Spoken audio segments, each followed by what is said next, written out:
दो तरीके के लोग हैं दुनिया में, एक सत्संग को स्वीकार करते हैं मन से और एक मजबूरी में जाकर बैठ जाते हैं। हो सकता है यहां भी कुछ लोग बैठे हों, लेकिन आप बेमन से भी बैठे हो तो भी सत्संग आपका कल्याण करेगा, कम से कम उतनी देर जितनी देर आप यहां बैठे हो। ये पक्की बात है। जितनी देर आप बेमन से भी बैठे हो ना, खड़ूस टाइप जो लोग ऐसे ही बैठते बेमन से, और वो ठीक है, आप जितनी देर भी बैठे हो आपका फिर भी कल्याण ही है। लेकिन जो सीखने के लिए बैठते हैं, जो सीखना चाहते हैं, उनके लिए तो सत्संग बहुत बड़ी जीवन मूल है, जीवन की सबसे बड़ी उपलब्धि है। अब वहां साधु महात्मा पहुंचे, उन्होंने देखा एक बगीचा सुंदर है, वो वैश्या के ही उसी स्त्री के घर के आगे का था। सोचा थोड़ी देर विश्राम कर लें। विश्राम करने के लिए वहां थोड़े बढ़े, और जैसे विश्राम के लिए वहां बढ़े तो उस स्त्री ने आवाज लगाई, भो भो साधु क्षणम तिष्ठ म चिंताम पिनाशय। साधु रुकिए, इस बगीचे में मत जाइए, भीतर नहीं। क्यों? विश्राम करेंगे? बोले विश्राम करने योग्य स्थान नहीं है, आपके लायक नहीं है, क्योंकि आप मुझे नहीं जानते। क्या हो गया? बोले मुझे लोग दूसरे नाम से जानते हैं, आप यहां रहेंगे तो लोग न जाने किन किन नामों से आपको बुलाएंगे। महात्मा कहते हैं, बेटी हमें इस बात का फर्क नहीं है कि दुनिया वाले क्या कहेंगे, अगर तुझे बुरा ना लगे तो हम रुकने को तैयार हैं। इस जमाने में ऐसी बेटी को भी कोई अपनी बेटी नहीं कहेगा। वो साधु महात्मा कितने महान हैं जो एक वैश्या को बेटी कहते हैं, ये तो महात्मा ही। बहुत से लोग हमसे कहते हैं, महाराज वो जो आते हैं ना उनके साथ आप थोड़ा ज्यादा देर मत बैठा करो। क्यों भाई, क्या प्रॉब्लम है? अरे महाराज वो व्यक्ति बड़े खराब हैं, उनकी रेपो बड़ी डाउन है, अच्छे लोग नहीं है। मैंने कहा एक बात बता, ठाकुर जी ने हमें काम क्या सौंपा है? समाज को सुधारो, कथा सुनाओ। तो किसको सुधारो? जो सुधरे हुए उनको सुधारो, या जो बिगड़े हुए हैं उनको सुधारो? बताओ किसको सुधारो? जोर से बोलो, किसको सुधारना है? भागवत तो बिगड़ों के लिए है ना, कि जो बिगड़ गए उन्हें सुधारो। अब जो सुधरे हुए वो तो ऑलरेडी सुधरे हुए, उनको क्या सुधारोगे? उनको सुधार दोगे क्या मिला तुम्हें? हाँ जी, किसको सुधारना है? बिगड़ों को, सुधरों को? आप कौन हो?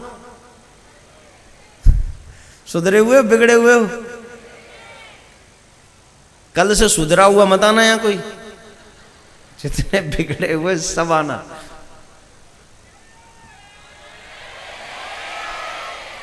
कह दो महाराज ये भागवत ने ही सुधारा है, पिछले 5 साल से सुधरने में लगे। कल का टाइम याद है कि बताऊं? कल कितने बजे कथा शुरू होगी? 12:30 बजे। आस्था पे 1 बजे। आपको तकलीफ तो होगी, मुझे मालूम है, लेकिन आप सबको निवेदन है कि ठीक 12:30 बजे आप यहां पहुंच जाएं, क्योंकि कल जब 12:30 बजे आप पहुंचेंगे तो कल कन्हैया के बाल चरित्रों का वर्णन है, जिसमें से माखन चोरी लीला का स्पेशल दर्शन भी आपको कल करने का मौका मिलेगा, सौभाग्य मिलेगा।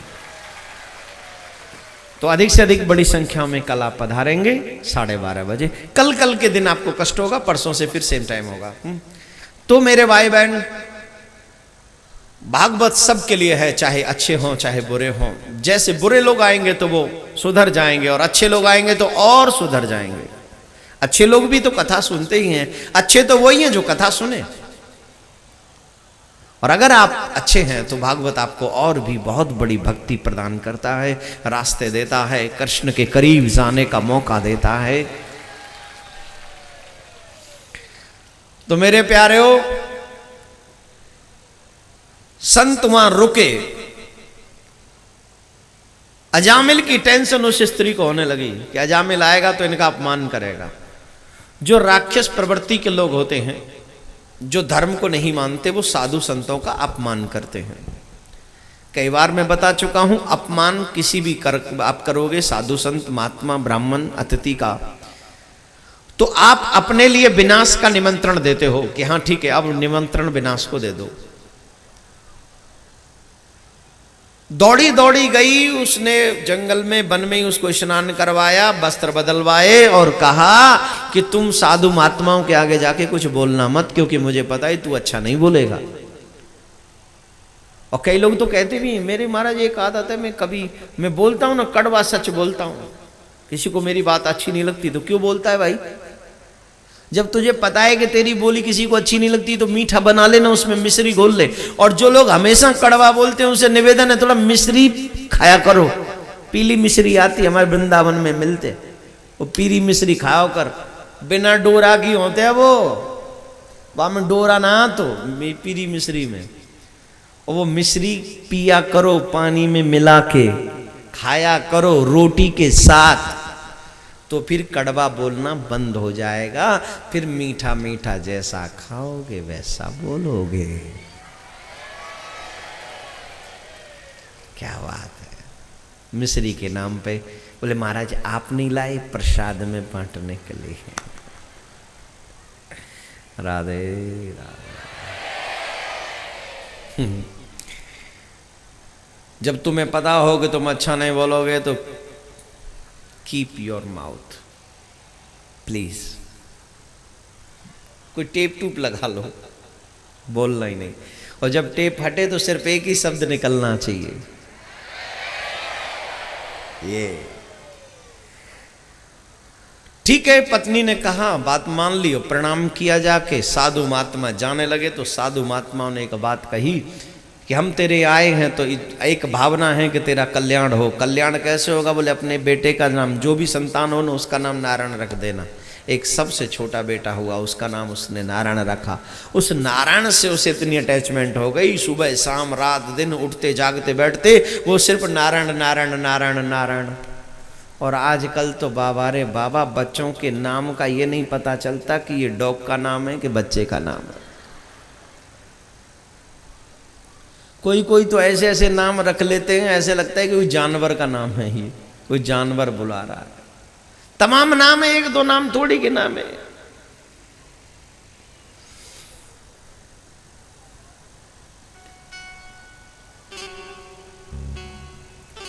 आप अपने बच्चों का नाम भगवान के नाम के ऊपर रखें, जिससे जब भी आप उस बच्चे को बुलावे तो आपके मुख से भगवान का नाम निकले, जरूरी है। और जितनी बार आप उस बच्चे को बुलाएंगे उतनी बार आपके मुख से भगवान का नाम निकलेगा, और जितनी बार आपका बच्चा वो नाम सुनेगा उतनी बार उसके कानों में गोविंद का नाम पड़ेगा। इसलिए जरूरी है, भगवान का नाम जरूरी है। अरे कुछ नहीं रखा मॉडर्नेस में, बच्चा थोड़ी कहेगा तूने मेरा नाम क्यों रखा, बड़ा होके नाम पड़ेगा ना, तब तक तो वो ठीक है यार अब पड़ गया अब थोड़ी बदला जाए, स्कूल में लिखवा देना।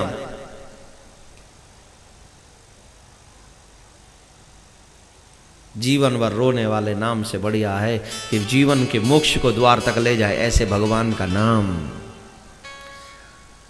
अब जब अजामिल मरने लगा तो उसके आंखों के आगे उसके जीवन के सारे कर्म आए, वो डर गया, वो भयभीत हो गया, इतना भयभीत हो गया कि वो नारायण नारायण पुकारने लगा। उसे यमराज के दूत दिखाई पड़े। जब एक बात है ध्यान से सुन ले, जब जीव मरता है ना तो मरने से पूर्व उसे यमराज के दूत नजर आते हैं। लोग कहते हैं ना बोलती बंद हो गई, कब होती है बोलती बंद? जब यमराज के दूतों का वो दर्शन कर लेता है, और जैसे ही वो यमराज के दूतों का दर्शन करता है उसकी बोलती अपने आप बंद हो जाती है। वो फिर मुंह से कुछ बोल नहीं सकता, वो भयभीत हो जाता है, कांपने लगता है, वो डर जाता है। वो कोशिश करता है मैं बच्चों को बुलाऊं, अपने परिवार की फैमिली मेंबर्स को बुलाऊं, लेकिन वो बोलता भी है, उसे लग रहा है मैं बोल रहा हूं, लेकिन वहीं खड़े लोग उसकी आवाज नहीं सुनते। क्यों नहीं सुनते? क्योंकि आवाज निकलती नहीं, बोलती बंद हो गई। और जब जीव मरता है तो 500 बीचू, 1000 बीचू डंक मारे उतना दर्द होता है जीव को मरते वक्त। किसी को बीचू काटा है आज तक? 3 लोगों ने हाथ उठाया। अरे क्या तुम सबको काटा बीचू ने? अरे हद कर दे, इतने बीचू कैसे हो सकते मुंबई में?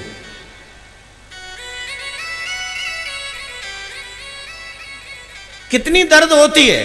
हमारे यहां कहते हैं सांप को खाओ सोवे और बीचू को खाओ रोवे। सांप जब खाता, आपने देखा है किसी मूवी में?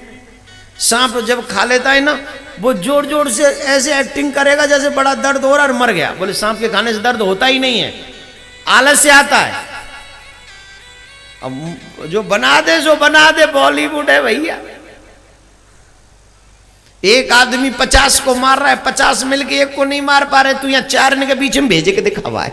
लाइयो लावा 4 ने के बीच में छोड़ में देखूंगा। 50 मार दिए अकेले ने, कमाल करता। इसलिए कहते हैं दिखावे पे मत जाओ, थोड़ी अपनी है तो लगाओ अकल। बीचू जो खाता है भयंकर दर्द होता है, चीखता है आदमी, भयंकर दर्द होता है। और जब जीव मरता है तो हजारों बीचू काटने का दर्द उसको होता है जब प्राण निकलते।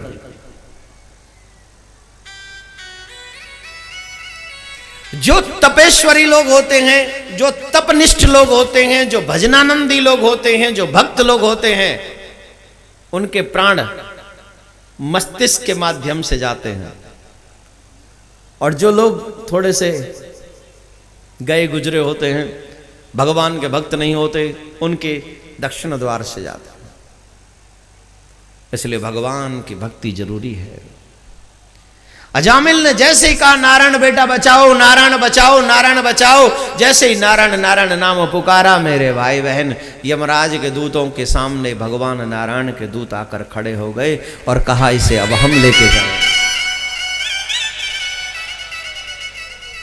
इसे अब हम लेके जाएंगे। क्यों? क्योंकि इसने भगवान का नाम पुकारा है, गोविंद का नाम पुकारा है। एक बात बता दो मेरे भाई, तेरे मुंह से भगवान का नाम ना निकले तो समझना तेरे पाप की वजह। तेरे कानों में भगवान की कथा सुनने को न मिले, समझना तेरी पाप की वजह। तेरे से किसी भी तरीके से अगर भगवान की कथा तुझसे छूट गई तो तुझसे बड़ा पापी कोई नहीं है। और अगर भगवान की कथा में आके बैठ गया तो समझ तेरी बाह पकड़ के किशोरी ले आई है आज।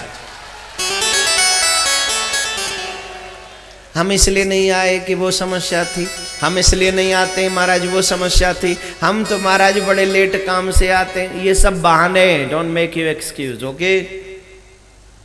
जब मरेगा तो कोई एक्सक्यूज काम आएगा? भगवान में काम से लेट आऊंगा, थोड़ा लेट मौत भेज दो।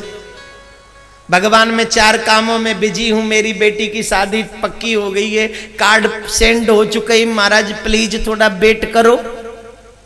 महाराज 4 दिन वेट करो ना, शादी हो जाने दो, जब डोली उठे तो अर्थी उठवा ले। भगवान में चुप कर, कोई प्रॉब्लम नहीं है यहां पर। ऐसा डोली से पहले तेरी अर्थी उठेगी, और उस अर्थी को उठाने के लिए किसी मुहूर्त की जरूरत नहीं। तेरी बेटी की शादी के लिए तो मुहूर्त निकला है, तू उस मुहूर्त में क्यों मरना चाहता है? चल पहले चल। है नहीं, सीख लो कुछ। अच्छे काम किसी भी वजह से तुमसे छूटने नहीं चाहिए, और बुरे काम किसी के लिए भी तुमको करने नहीं चाहिए। ये भागवत सिखाती है। अच्छा करने जाओगे तो प्रॉब्लम आएंगी साहब। आप कथा में भी बैठो, प्रॉब्लम नहीं है। मैं आपको आते हुए देखता हूं, कैसे कैसे आप लोग आते हो। वो बड़े बड़े दूर से टेम्पो आप करके, वो 3 व्हीलर रिक्शा करके लाते हो, कई गाड़ियों में आते, बड़ी दूर से ड्राइव करके आते हैं। महाराज क्या क्या, महाराज तो फालतू है, हम तो फालतू है, यहीं बैठे रहते, कब 3 बजे और कब जावे, जरा 1 मिनट भी लेट नहीं होते हम, नहीं तो लाइव निकल जाएगा, तुरंत आ जाते हैं। लेकिन मेरा आना भी सफल है और तेरा आना भी सफल है। भगवान को देते वक्त बिल्कुल ना सोचे समझना वही पक्कानी है। और राजा बलि ने बिल्कुल भी नहीं सोचा। आजकल तो लोग पहले सोचते हैं मैं कितना कमाता हूं, बोले इतना, क्या करना है, बोले इतना करना है। लेकिन दान कभी सोच के नहीं दिया जाता है। दान सामने की रिक्वायरमेंट क्या है वो दिया जाता है, अतिथि की रिक्वायरमेंट क्या है उस तरीके से दिया जाता है। 3 पग में 3 लोग, 2 लोग ही, 2 लोग 2 पग में तीनों लोग नाप लिए, और जब तीसरा पग रखने की कहीं जगह नहीं बची तो कब मुझे नाप लीजिए।